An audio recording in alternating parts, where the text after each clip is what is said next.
Brian Hallett here with ProVideo Coalition. I am one of the many contributors with ProVideo. I have a lens I want to talk to you about that I don't have here anymore. It's gone. It's not here. It's about this big. It's metal. It's black. It is the Sigma 65mm T1.5 high-speed cinema prime lens. It's brand new. It is shipping now for the first time ever. It finishes out, I won't say finishes, it adds to the Sigma high-speed prime lens set to 11 lenses now. It's the newest member. What I love about this lens, the 65mm, is, you have the wide mount grouping of lenses typically in cinema primes from like 21 to 24 to 28 to 35. You have the 50, and then you have this 25mm gap until 85 for the most part in most sets. And I like something in between there, and 65mm is, it's like right in between. It's about 20mm from 85, 15 from 50. It's not long, it's not telephoto, but it's not wide. So it gives you this kind of unique look, and one of the things it does so well that a lot of Sigma lenses do is its close minimum focus. It's very nice. I was able to shoot a scene of chess with two little boys. I typically do a lot of documentary work, and I was down there for a completely different shoot. It was supposed to be a soccer shoot. I had long lenses to get like up and close, and these boys on the field. Well, then the weather hit. We had to come up with plan B and C, and we came into this this little room, and just that one window in the wall, and these two boys playing chess. And I kind of thought it was a beautiful scene to show the contrast, to show that that lens doesn't really flare a whole lot. It's very controlled, like all the Sigma lenses. And I really wanted to get that camera as close to possible to those chess pieces to show like, yeah, this is almost, it's not a macro lens, but it's pretty close to it. And to me, that's like the power of some of those lenses is having a subject close to it. That gives me that presence of being with them. And I really like that. Some lenses that are a little bit less expensive, if you can believe it, than the Sigma high-speed cinema prime lenses, which are already very affordable, typically $3,500. You compromise on that minimum focus. And to me, that is something I don't ever want to really compromise on. I love lenses I can get close to subjects with.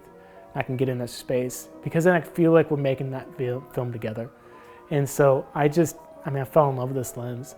It had that shallow depth of field, that T1.5, and that close focus, and it's kind of not a telephoto, not a standard, not a wide prime, and I just was pretty amazed by it. The thing with that T.5 aperture, like with the 50 or an 85, that 65 has just bokeh to, everywhere.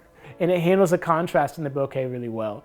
I felt like between the chessboard and the pieces and the window, the north-facing window in the background, that this kind of held it together, and it held like you could really catch an edge with someone just pulling manual focus on an older, small HD monitor. Now, is this lens going to flare?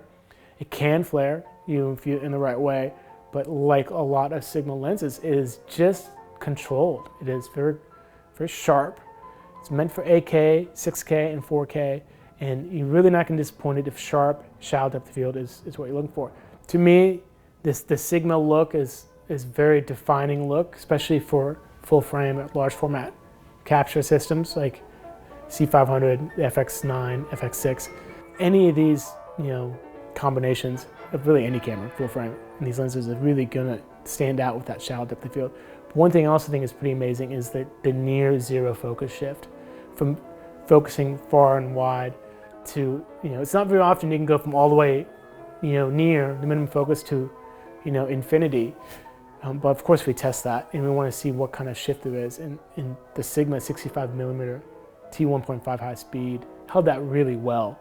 I was really impressed with this lens. It's heavy, I'm not gonna lie to you. This lens it's a heavy lens. It is 4.7 pounds, and that's considerably heavier than anything being offered by Canon in the same price range or anyone else in a similar price range. Now, it's even heavier than some of the much more expensive, used car price lenses of $20,000 or more. The 4.7 pounds is not light. I will say this, I was shooting on a Canon C300 Mark III, I had a monitor, I had the Zacuto quick release plate underneath it, and I had this lens on, and I shot with an easy rig, and I felt like it was really kind of balanced. I Felt like it worked well because the lens is almost exact same weight as the camera body itself with everything attached to it. All in all, the weight was not too bad. The image was astounding. The Sigma at 65mm I think is a brilliant addition to the high-speed prime lens set.